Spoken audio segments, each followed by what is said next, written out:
First rays of morning sunlight spilled over the glass towers of Manhattan, glinting off rows of parked cars and bustling commuters who were unaware that something extraordinary was unfolding in the digital world. Inside homes, offices, and quiet suburban kitchens, phones began lighting up in rapid succession. Notifications exploded. Telegram, WhatsApp, X formerly Twitter, and private investment groups were suddenly alive with the same electrifying message: Chase is live. IQD and VND exchanges confirmed. Mark Harris, a 45-year-old Army veteran from Queens, blinked at his screen in disbelief. For over a decade, he had held tightly onto his bundle of Iraqi Dinar crisp bills wrapped in protective sleeves, tucked away like a secret treasure. Every few years, rumors would swirl about the revaluation, only to fizzle out into silence and disappointment. But this morning, something felt different. Screenshots were circulating, actual photos of Chase Bank memos dated October 7, 2025 with headers that read, Currency Exchange Activation IQD and VND. His heart pounded. He leaned forward, staring at one particular image showing a customer service note signed by a Chase branch manager. The post had over 40,000 shares already. No way, he whispered. Not again unless he stopped mid-aught as a new video clip loaded. A woman stood outside a Chase Bank in Dallas, voice trembling with excitement. They did it. I just exchanged. It's real, y'all. It's finally happening. Mark's chair screeched against the floor as he jumped up. He didn't bother to finish his coffee. He'd heard too many hoaxes over the years, but his gut told him this was something else. He grabbed the small fireproof case from his closet, the one that had sat untouched for over a decade. Inside lay the currency he'd purchased back in 2011, back when he first believed Iraq's economy might rise again. Each bill was like a promise he had refused to let go of, even when friends called him crazy. Traffic was light that early in the morning, but Mark barely noticed the city streets rushing past. His mind spun through memories of online forums, late night calls with other holders, and the countless times people said, just one more month. He remembered his ex-wife laughing when he mentioned his $1 million dinars. But today felt different, real, tangible, alive. As he neared the Chase branch on Lexington Avenue, he noticed something unusual. People were already lined up outside, clutching envelopes, briefcases, even plastic bags. Some looked anxious, others euphoric. A few were on their phones, live streaming. A man in a Navy suit was speaking rapidly into his headset, saying, yes, confirmed. Chase and Wells both showing internal memos. No, this is not a drill. Mark parked and stepped out, feeling the brisk October air sting his face. His pulse thudded in his ears as he approached the entrance. 2 security guards stood by the glass doors, calmly directing people in one at a time. Inside, the bank glowed with soft fluorescent light and the faint hum of printers and computers at full tilt. Something about the energy was electric, like everyone there knew the world had shifted a little. A woman near the door turned to him and whispered, "You're here for IQD 2. Her voice quivered between hope and disbelief. He nodded. If this is real, I'm not missing it. The line moved slowly. Each person was greeted by a teller who seemed both nervous and rehearsed. Every few minutes, someone walked out with wide eyes, gripping a printed receipt. Others lingered near the entrance, making frantic phone calls. Yes, it's live. I just did mine. Get here now before they close the batch. Mark's stomach tightened. He had imagined this moment countless times, how it would feel to finally walk into a U.S. bank and hand over currency that everyone once said was worthless. He thought of his father, who had told him back then, "Son, no dream is too far-fetched, but some require patience beyond measure." Finally, the teller waved him forward. Her name tag read *Carla. She looked composed, though her hands trembled slightly as she clicked through her screen. "Good morning," she said softly. "You're here regarding the IQD or VND exchange." "IQD," Mark replied, his voice steadier than he expected. She nodded, then glanced at her colleague across the counter, who gave her a subtle nod back. "May I see your currency, please?" Mark opened the case and carefully handed her the neatly sealed bundle. For a moment, The world seemed to hold its breath. Carla examined the bills, then typed something into her computer. The screen flashed blue, then green. She picked up the phone and whispered a few words into the receiver. Moments later, a man in a gray suit approached the branch supervisor. "Good morning, sir," the supervisor said with a polite smile. "We've been expecting several transactions today. Please have a seat. We'll begin processing your notes in just a moment." Mark's throat tightened, expecting. That meant it was real official. He sank into the leather chair by the counter as he watched the supervisor slip the bills into a secure plastic envelope stamped Intel Exchange Verification. Around him, the air buzzed with conversations. "They confirmed my dong rate." One man whispered, "They said there'll be more tears later." Another woman quietly prayed under her breath, tears streaming down her face. A young couple in matching hoodies were smiling wide, holding hands. Mark's phone buzzed nonstop in his pocket, messages from his old investment group exploding with activity. Chase NYC confirmed, Houston branch processing now. Rates locked in for IQD Tier 1 holders. He didn't dare reply. He just stared at the glass office door, where the supervisor disappeared to verify his exchange. Time slowed. The rhythmic tapping of keyboards, the distant sound of a printer, the faint hum of an ATM machine, it all blurred into one endless pulse. When Carla returned, she looked at him with a calm, almost reverent expression. "Everything checks out," she said softly. "You'll receive your verification document shortly." Mark exhaled, feeling the weight of 12 long years lift from his chest. The impossible, the thing people mocked him for, was now unfolding before his eyes. As she handed him a small acknowledgement slip to sign, he noticed the Chase logo gleaming under the fluorescent light, the date clearly printed, October 7, 2025. He ran his thumb over it as if to confirm it wasn't a dream. Outside, the morning sun had risen fully now, casting a golden glow across the glass facade of the bank. People still streamed in, voices rising, phones recording, the buzz growing louder. News vans had begun arriving down the street. The moment was spreading like wildfire. Mark stepped aside, gripping the paper tightly. For the first time in years, he allowed himself to smile, not out of greed, but relief.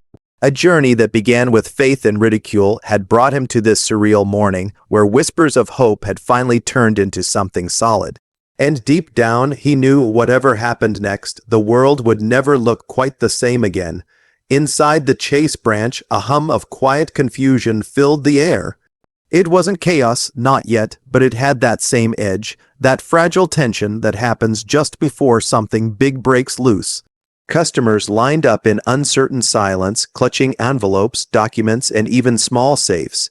Employees tried to look composed, but their glances at one another gave everything away. Something historic was unfolding behind those counters, and even they weren't sure how to handle it. Mark stood near the center of the lobby, the polished marble floor gleaming beneath his boots. He felt his heartbeat in his throat. The conversations around him were hushed but urgent, words like live rates, confirmation memo, and pre-verified accounts floated through the air like sparks from a live wire. He clutched the small black case that held his Iraqi dinars as if it were made of glass. A teller, mid-30s, dark hair pulled into a bun, motioned for him to approach. "Next, please." Her tone was polite, but her eyes betrayed curiosity. Mark stepped forward and set the case on the counter. "I'd like to check if the IQD exchanges are active," he said, trying to sound casual, though his voice came out hoarse. The teller looked at him for a moment, then at the case. Her fingers hovered over her keyboard as if she were waiting for permission. Finally, she said quietly, "Yes, sir.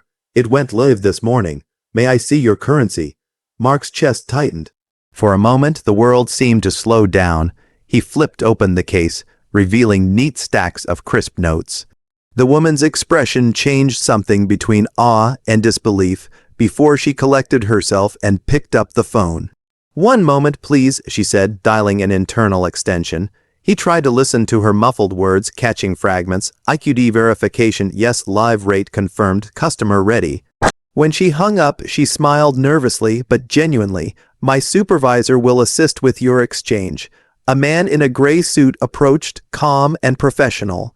He carried a sealed plastic envelope and a thick form titled International Currency Exchange IQD VND. He introduced himself as Thomas, the branch operations supervisor. "Good morning, sir. I'll be helping you today. May we verify the authenticity of your notes?" Mark nodded. "Of course." Thomas carefully placed the bills into the transparent envelope, sealing it with a metallic strip. He scanned the barcode on the form, then entered data into his terminal. Behind him, a second monitor lit up. Mark could see a digital dashboard displaying a list of international currencies and something labeled active exchange status green. Everything looks good so far, Thomas said, glancing at the screen. "We're processing these through the central verification system. Once cleared, you'll receive your deposit receipt or cashier's draft, depending on your selection." Mark barely breathed. Around him, more people were stepping forward, and the murmurs in the room grew louder. A young woman in a denim jacket gasped and clapped her hands together after her teller handed her a receipt. "It's real," she whispered, trembling. "They actually did it." Someone across the lobby began a live stream on their phone. "Guys, this is Chase Bank in New York. Yes, it's happening. The IQD and VND are live. Look at this crowd." A few employees shot the streamer nervous looks, but no one stopped him. Everyone knew word was spreading like wildfire anyway. The news would be viral before noon. Mark's gaze shifted to the TV screen near the waiting area, which usually played muted financial news. Today, the anchor's lips were moving faster than usual, and the bold red banner at the bottom read, breaking, unconfirmed reports of major U.S. banks activating currency exchanges for IQD and VND. He turned back as Thomas returned from the back office with another employee. They had a printed confirmation slip in hand. "We've verified your notes through our system," Thomas said. "You're cleared for exchange at today's introductory rate." Mark blinked. "Introductory rate," Thomas smiled faintly. "These rates are dynamic as we transition through the first day. They may adjust once global confirmations align, but you're locked in at this initial phase." That was banker speak for the rates could soar higher later, but to Mark it didn't matter. The fact that they were exchanging at all meant the revaluation was no longer a rumor. It was real, happening live. He signed the form with shaking hands. The pen scratched against the paper as he wrote his name. 12 years of waiting condensed into one trembling signature. A few feet away, another customer was crying softly. A middle-aged woman clutching a worn folder said to her teller, "You have no idea what this means for my family. We almost lost our house last year. This changes everything." The teller smiled gently. "I understand, ma'am. Congratulations." More voices joined the growing buzz. Some customers were debating whether to hold their currency for higher rates. Others were simply in disbelief. "I never thought I'd live to see this," one man murmured to his wife, who kept staring at her receipt like it might vanish. Mark leaned on the counter, overwhelmed. "So, what happens next?" he asked quietly. Thomas handed him a sleek white envelope. "You'll receive final confirmation within 24 hours once settlement clears from our global exchange system. Funds will post directly to your account unless you request a bank draft." Mark nodded, still processing every word. "Thank you." Thomas gave him a professional but warm smile. "You're welcome, sir, and congratulations. It's been a long time coming, hasn't it?" That line hit deep. Mark managed a small laugh, but his eyes burned. "Yeah, you could say that." As he stepped aside, others filled the space behind him. The line had nearly doubled, snaking toward the door. Chase employees moved briskly, guided by quiet instructions from their earpieces. The entire branch had transformed into a controlled storm. Fast, focused, and humming with restrained excitement. Outside, he could see more people gathering, waving printed screenshots and calling friends. Some had driven hours to reach the branch. A man in a pickup truck shouted, "They confirmed it in Florida too." Someone else yelled back, "Phoenix just went live." Mark stood near the lobby window, staring out at the small crowd forming on the sidewalk. His hands trembled as he held his confirmation slip, the Chase logo glinting in the sunlight. For years, he had been part of a small, mocked community, people who believed in a future everyone else called fantasy. But now, as the hum of conversation grew louder and more frantic, he realized those whispers had become history in motion. Behind him, he heard a young banker whisper to a colleague, "We're getting corporate pings every few minutes. It's happening nationwide." Mark closed his eyes for a moment, letting the sounds of voices, footsteps, and muted laughter wash over him. It felt unreal, like standing at the intersection of myth and reality. All those nights reading about economic resets, geopolitical rumors, and central bank moves now converged into one simple truth. The button had been pressed. When he finally turned to leave, the teller waved softly and said, "Have a great day, Mr. Harris." He smiled faintly, nodding. "Oh, I think I will." Outside, the city felt different. The air seemed lighter, sharper. People were talking, filming, sharing. The energy of collective disbelief turning into collective celebration. Somewhere far above, the news drones buzzed across the skyline, capturing footage that would soon flood every corner of the internet. And Mark walked down the street with a single thought echoing in his mind. After all the waiting, the ridicule, and the doubt, the world had finally caught up to what the believers always knew was possible. By evening, the city was pulsing with restless energy. The day's rumors had exploded into confirmed reports, and what had started as whispers inside Chase Bank branches was now being shouted across news channels, streamed live on social media, and debated by analysts worldwide. Financial networks scrambled to interpret what it meant. Was this the long-awaited global currency reset or just a limited bank rollout? No one had clear answers, but the images flooding the internet spoke volumes. Lines stretched outside Chase branches in New York, Miami, Chicago, and Los Angeles. People stood shoulder to shoulder, holding documents and small envelopes filled with foreign notes that had once seemed worthless. Mark exited the bank just as the orange glow of sunset spread across the skyline. He paused on the steps, his reflection glimmering faintly in the tall glass doors behind him. In one hand, he held a printed confirmation slip, crisp and real, the proof that after 12 long years his gamble had finally paid off. The city noises seemed to fade for a moment as he looked at it, his mind replaying every sacrifice, every doubt, every person who'd told him he was chasing a dream that would never come true. He walked slowly toward the corner, where a small crowd had gathered near a parked news van. A reporter was interviewing a woman who clutched a white Chase envelope like a winning lottery ticket. "They processed mine at the noon rate," she said breathlessly. "They said the next tier might open globally by tomorrow. This is real. It's actually happening." Mark stood there quietly, watching her, half in disbelief himself.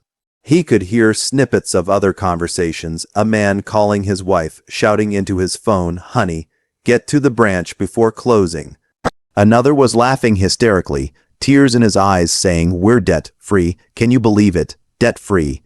The night air buzzed with that rare mixture of disbelief and elation.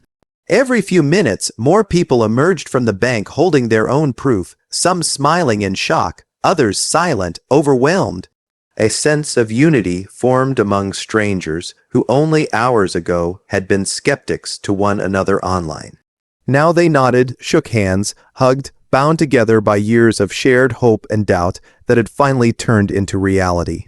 Mark made his way down the street, passing by a small cafe where a group of younger investors sat hunched over their laptops, screens glowing with live data feeds.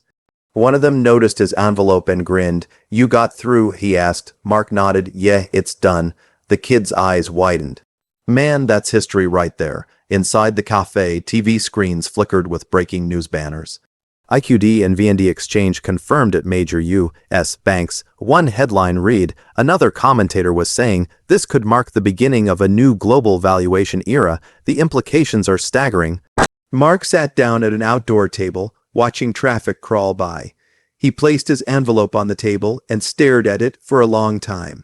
It wasn't just money, it was validation, the physical proof that faith, however unreasonable, sometimes wins. His phone buzzed nonstop with notifications from friends and investors. Messages poured in. Did it really happen? Can you confirm rates? Bro, send proof. Everyone's freaking out. He didn't reply right away. Instead, he took a slow breath and looked up at the night sky just beginning to darken. For the first time in years, he felt light, free from the weight of waiting, guessing, and hoping. Across the street, a group of reporters was filming a live segment. One of them turned, microphone in hand, and called out to him.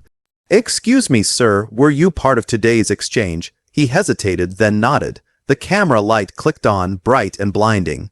"Can you tell us what it was like?" the reporter asked eagerly. Mark smiled faintly. "Surreal," he said.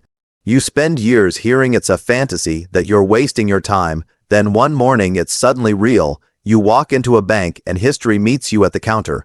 The reporter grinned. "Do you think this is the start of the global revaluation?" Mark paused, thinking carefully. "Maybe," he said. "Or maybe it's just the beginning of something bigger.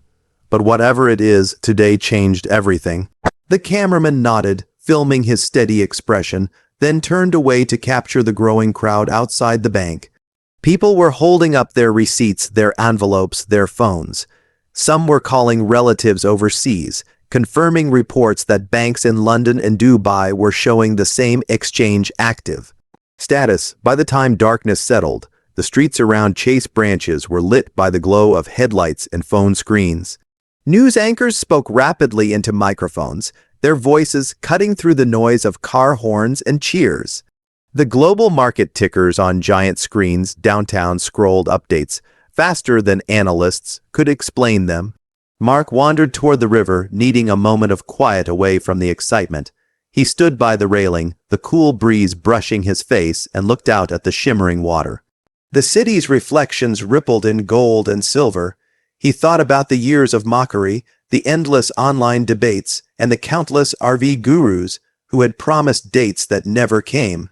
For all the noise and speculation, no one could have predicted this moment, this quiet, steady confirmation that had changed lives overnight. Behind him, the chatter of nearby pedestrians carried on, people talking about future rates, global ripple effects, and whether other banks would follow. The world was suddenly uncertain in a new way, but it was a good kind of uncertainty, the kind that sparks dreams again. Mark pulled out his phone and opened his investment group chat. It was a chaos of caps, locked messages, disbelief, and celebration. He typed slowly, then sent one short message that silenced the thread for a full minute. "It's real. I just did mine at Chase. Hold your faith, it's happening." Almost immediately, hundreds of replies flooded in, emojis, tears, gratitude, shouts of victory. Screenshots of receipts and confirmations from other cities followed. It was no longer a rumor. It was history in motion. As the night deepened, Mark walked home through streets alive with conversation. He passed an old man sitting on a bench, staring at his phone, whispering, "Thank you, God," over and over. A young woman nearby was FaceTiming her mother overseas, showing her the paper slip and crying tears of joy. In that moment, Mark realized this wasn't just a financial event. It was deeply human. It was about hope restored, trust redeemed, belief rewarded. For years, this community had been dismissed as foolish dreamers, but tonight they stood vindicated, united, and unshakably alive. When he finally reached his apartment, he turned once more to look out over the skyline. The lights of the city twinkled like 1,000 confirmations, and far in the distance, the Chase logo glowed bright against the dark sky, a silent reminder that the world had just shifted in ways few could yet understand. He set the envelope on his table, poured himself a glass of water, and sat down with a quiet, satisfied smile. Tomorrow would bring analysis, debate, maybe even chaos, but tonight was something simpler, the end of waiting. And somewhere, deep inside, he knew the story of the dinar and dong would be told for generations. The day the impossible finally became real.